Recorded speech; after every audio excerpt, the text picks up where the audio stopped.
여백사 가족을 죽이고. 동탁의 악행이 갈수록 수위가 높아지자 조정은 분노와 탄식으로 가득했다. 바레테수 원소는 사도 왕윤을 불러 은밀히 논의했다. 동탁을 그냥 두어서는 안 되겠소. 방법을 강구하려 하니 옛 대신들을 모셔오시오. 왕윤이 명을 내려 옛 대신들이 모이자 원소는 그들을 앉혀놓고 입을 열었다. 군사를 일으켜 궁궐로 들어가 동탁의 목을 베야 합니다. 이대로는 나라가 끝장이 날 게 뻔하오. 그럼 어쩌면 좋겠소.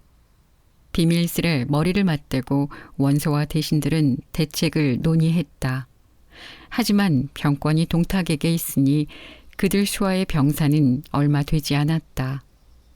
황제는 어린 꼭두각시이고 왕실은 힘을 잃은 지 오래였다. 무력감에 절망한 옛 대신들은 이제 한나라 왕실이 그 운을 다했다는 생각이 들었다. 하나둘 흐느껴 울다가 마침내 모인 대신들 모두가 대성통곡을 하기 시작했다. 들리는 것은 애처로운 울음소리뿐인데 느닷없이 박장대소를 호탕하게 터뜨리는 자가 있었으니 또 조조였다. 그는 우스워 죽겠다는 듯 허리가 끊어지게 웃으며 말했다. 조종의 모든 대신들이 밤새워 울고 내일까지 울고 또 내일 다시 밤새워 울면 동탁의 목이 떨어집니까? 조조는 이내 정색을 하고 말을 이었다. 동탁의 소인에 대한 신임은 꽤 두터운 듯 합니다. 내게 명검 칠성보검을 빌려주시오. 내 손으로 동탁의 목을 가져오겠소. 조조의 말이 끝나자 방 안의 분위기는 순식간에 희색이 돌았다. 좌중에 이런 용감한 인물이 있으리라고는 전혀 생각지도 못했던 것이다.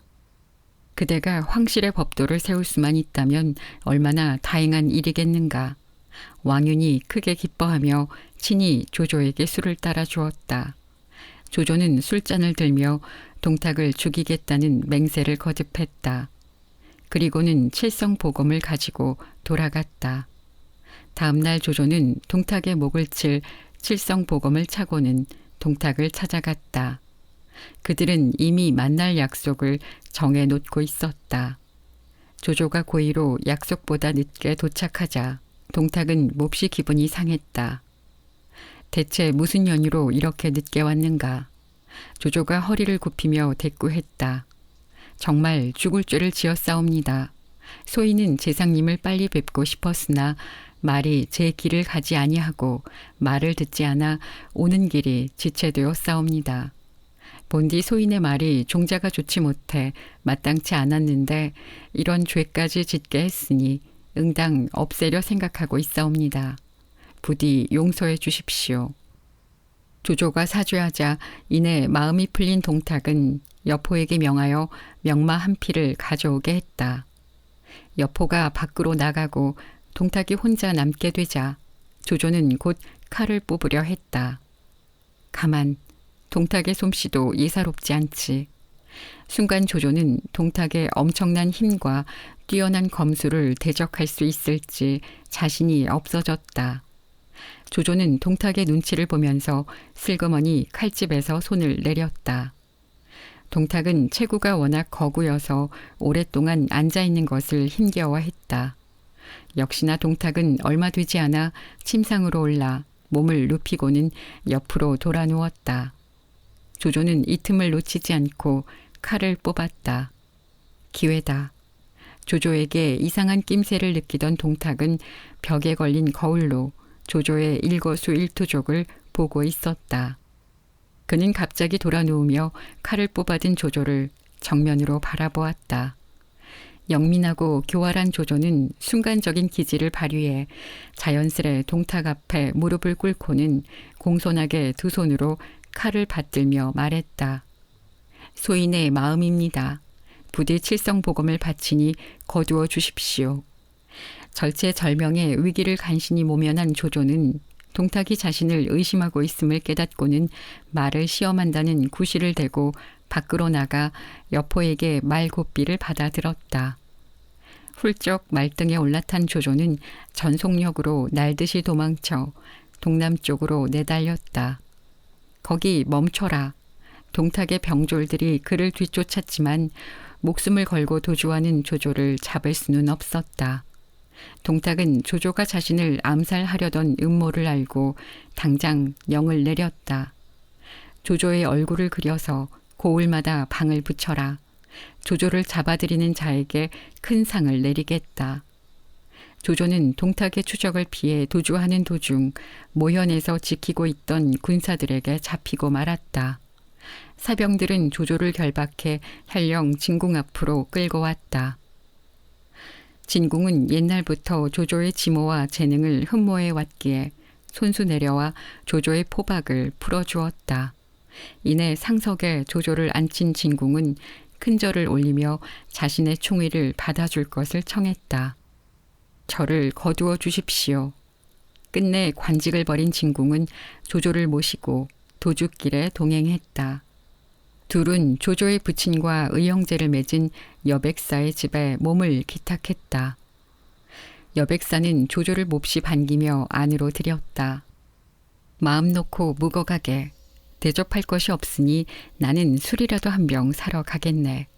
다녀오십시오. 조조가 여백사를 보낸 뒤 호련 부엌에서 여백사의 가족들이 하는 말이 들려왔다. 메어놓고 죽일까? 조조는 크게 놀라 긴장했다. 이것들이 나를 팔아 한몫 잡으려 했구나. 생각이 이에 미치자 조조는 닥치는 대로 칼을 휘둘러 여백사의 일가족을 몰살해버렸다. 정신을 차리고 보니 뜻밖에도 부엌 한 구석에서 돼지 한 마리가 꿀꿀거리며 기어 나오는 것이었다. 아차! 황급히 말을 타고 여백사의 집을 나오던 조조는 술을 사가지고 오던 여백사와 마주치자 그 또한 가차없이 죽이고 말았다. 진궁은 조조를 책망했다. 어찌하여 한낱 의심하는 마음이 든다 하여 사람을 죽이셨습니까? 정말로 불의한 일을 하셨습니다. 그러자 조조는 싸늘하게 말했다. 자네가 감히 지금 내게 의에 대해 가르칠 참인가? 조조의 눈길에 소름이 끼치며 진궁은 순간 등골에 한기가 흐름을 느꼈다. 그는 당장 몰래 짐을 싸서 조조를 버리고 홀로 길을 떠났다. 조조는 도피를 마치고 고향 진류로 돌아와 의병을 모집했다. 이대로 계속 동탁을 피해 다니기만 할 수는 없는 노릇이었다. 그는 마침내 동탁과 정면으로 맞서기로 결심했다. 어디 한번 해보자. 조조는 천자의 조서를 위조하여 각 성에 동탁을 타도하기 위한 칙서를 내리고 경문을 띄웠다.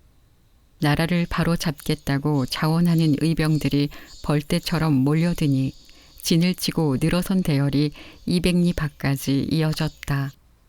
유비, 관우, 장비도 공손찬을 따라 의병 연합군을 가담했다. 조조는 모여든 연합군과 동맹을 다지고 대의를 맹세하는 의식을 가졌다. 소와 돼지를 제물 삼아 분향을 피우고 연합군 수장들의 피를 뽑아 잔에 담은 다음 그 피를 찍어 동맹을 다짐하는 혈서를 썼다. 원소가 연합군의 대장이 되어 지휘권을 갖게 되었다. 그는 동생 원술에게 군량과 말먹이를 담당하게 하고 장사태수 손견은 전 부대의 선봉으로 명하였다. 만반의 준비를 갖추고 전의를 가다듬은 그들은 병사를 이끌고 사수관으로 향했다. 동탁은 연합군이 동맹하여 쳐들어온다는 급보를 받았다. 동탁은 감히 자신에게 도전해오는 무리들이 괘씸하여 화를 참을 수가 없었다. 빨리 손을 써야 했기에 그는 재빨리 군사회의를 소집하여 대책을 논의했다. 여포는 숨을 죽이고 동탁 옆에서 명을 기다렸다. 소장에게 기회를 주옵소서. 갑자기 화웅이 나서더니 일을 맡겠다고 했다. 동탁은 그가 자신만만하고 패기 있게 나서자 5만 명의 보병을 주어 밤에 사수관으로 가서 연합군과 맞서게 했다. 손견의 부장 정보가 화웅수와의 부장 호진에게 죽임을 당하자 손견의 군대는 화웅의 군대에게 쫓겨 사수관의 전방으로 쫓겨갔다. 원술은 여우를 피하려다가 호랑이를 만나게 된 것이 아닌가 하여 슬그머니 걱정이 되었다. 원술은 손견에게 군량 지급을 중단하여 군심을 산란하게 만들었고 이런 마당에 급기야는 화웅의 군대에게 밤기습을 당하게 되었다. 기습이다. 피해라. 군심이 흐트러지고 전략도 없는 상황에 느닷없이 당한 공격으로 손견의 부대는 참담하게 완패했다. 대승을 거둔 화웅은 용기 백배해졌다. 연합군 장군들의 목까지 베어들고 돌아오니 그 사기는 하늘을 찌를 듯 했다. 반면 원소는 패선의 충격을 받아 할 말을 잃고 고민에 빠져 있었다. 모든 사병이 다 풀이 죽은 채 대책을 고심하고 있을 때 갑자기 천둥같이 우렁찬 목소리가 들려왔다. 소인이 화웅의 목을 베 깃발 위에 꽂고 돌아오겠습니다. 만일 소인이 이를 행하지 못하면 제 목을 치십시오. 이렇듯 용감한 말을 한 자는 관우였다. 원술은 한낱 비천한 졸개가 대담하게 큰 소리를 치자 기가 막히고 부하가 치밀었다.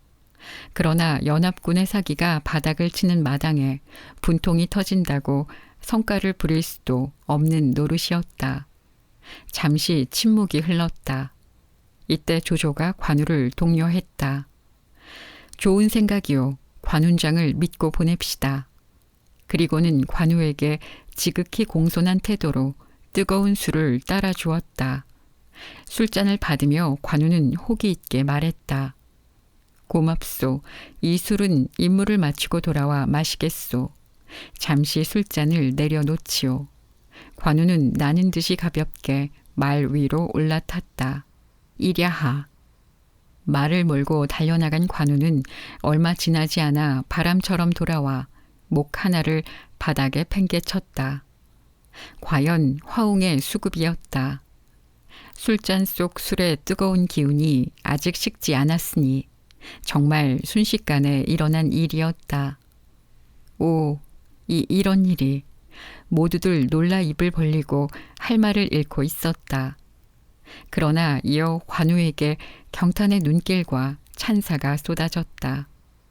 얼마 후 동탁은 친히 군대를 이끌고 호래관에서 연합군과 격전을 벌였다. 여포도 출전하여 8방향으로 공격해 들어오는 제후들을 물리치고 대승을 거두었다. 동탁 진영의 군인들은 사기가 크게 진작되고 그 명성과 위엄도 천하에 알려지니 두려울 것이 없었다. 이에 반해 동탁과 여포의 선전으로 연합군은 패색이 짙었고 전설처럼 들려오는 동탁과 여포에 대한 이야기로 더욱 위축되었다. 조조는 여포의 용맹함과 영특함이 출중한 것을 보고 여포가 동탁 곁에 있는 한 승산이 없다는 생각이 들었다. 그는 급히 원소에게 가 18제후들을 불러 함께 대책을 세워야 한다고 건의했다. 조조의 건의로 긴급회의가 열렸다. 그러나 의견은 분분했고 별다른 묘책도 나오지 않았다. 설상가상으로 여포가 거듭 공격을 해왔다. 태수 공손찬이 가서 맞섰으나 눈 깜짝할 사이에 대패하고 말았다. 여포는 성난 호랑이처럼 밀고 들어왔으며 그의 검과 창이 닿는 곳마다 풀베이듯 병사들이 쓰러져 갔다. 이놈 기다려라. 장비가 여포를 상대하려고 말을 몰아 접근했으나 둘의 접전은 승부가 나지 않았다. 그야말로 막상막하의 대결이었다. 이에 유비와 관우가 달려들어 장비를 거들었다. 세 형제가 여포를 에워싸고 덤비니 제 아무리 여포라지만 당해낼 길이 없었다. 일단은 물러나자. 여포는 마침내 대책을 포기하고 자기 진영으로 후퇴했다. 여포가 물러서면서 여포 군대도 김이 빠져 연합군에게 패하여 쫓기니 드디어 연합군이 승리를 거두었다. 여포 군대가 장비, 유비, 관우에게 몰려 쫓겨 들어오자 동탁 진영의 사기와 전의도 한풀 꺾이게 되었다. 동탁은 이를 갈며 발을 동동 굴렀지만 이미 끝난 싸움이었다. 이때 동탁 진영에서 모사꾼 노릇을 하는 사위 이유가 다가와 속닥거렸다. 일이 이렇게 되었으니 이제 더는 갈 곳이 없습니다. 황제 황비와 백성들을 인질로 삼고 조정을 장안으로 옮기시지요. 그러면 저들도 별 수 없을 것입니다. 동탁은 눈을 가느스름하게 뜨며 고개를 끄덕였다. 동탁은 이유의 계략에 따라 낙양에 불을 지르고 황제 황비와 백성을 볼모로 잡아 수도를 장안으로 옮겼다. 연합군은 새를 몰아 낙양까지 진입했으나 그곳부터는 더 이상 진격하지 않았다. 조조는 승세를 타고 계속 공격해 들어가야 한다고 주장했다. 하지만 장안까지는 무리입니다. 저들이 황실을 볼모로 잡고 있으니 계속 압박을 가하는 일은 생각해 봐야 합니다. 제후들 중 어느 한 사람도 조조의 뜻을 따르려 하지 않았다. 그들은 이미 지쳐 있었고 슬금슬금 딴 생각이 싹트고 있었다. 조조는 분노하면서 탄식했다. 참으로 저들은 큰일을 함께 이루지 못할 소인배들이로다. 조조는 1만여 명의 병력을 이끌고 길을 떠났다. 하지만 이유는 연합군이 추적해 올 것을 대비해 형양의 군사들을 매복시켜 놓고 있었다. 이것을 내다보지 못한 조조는 동탁의 매복병에게 참패하여 목숨만 간신히 건진 꼴이 되었다. 1만여 명의 군사 중 겨우 500여 명만 남은 치욕스런 패배였다. 낭패를 당하고 말았구나. 조조는 원소 등 나머지 사람들도 제각기 딴 마음을 먹고 있음을 눈치채고는 이들과 함께 대사를 논할 수 없다 여기고 남은 병사를 이끌고 양주로 향했다. 오늘 전해드린 내용 중에서 조금 보충해드릴 부분이 있습니다. 조조가 오해를 해서 여백사의 가족들을 모두 죽이고 호의를 베풀어준 여백사마저도 죽이죠. 놀란 진궁에게 조조는 이렇게 이야기합니다. 이 사람이 돌아가서 가족들이 죽은 것을 보면 반드시 자신에게 원한을 품게 되고 신고를 할 것이니 어쩔 수 없이 죽였다 라고요. 그리고 또 이런 이야기도 남겼습니다. 내가 천하 사람들을 저버릴지언정 천하 사람들이 나를 저버리게 하지는 않을 것이다. 이것은 조조의 명언이 나오는 명 에피소드 중 하나입니다. 그러나 조조가 여백사의 가족을 죽였다라는 이 이야기는 그 골자는 대부분 비슷하지만 기록에 따라서는 그들이 조조를 잡으려 했기 때문에 조조의 정당방위였다라고 기록되어 있기도 합니다. 지금까지 책방차차 달콤 엘리였습니다. 감사합니다.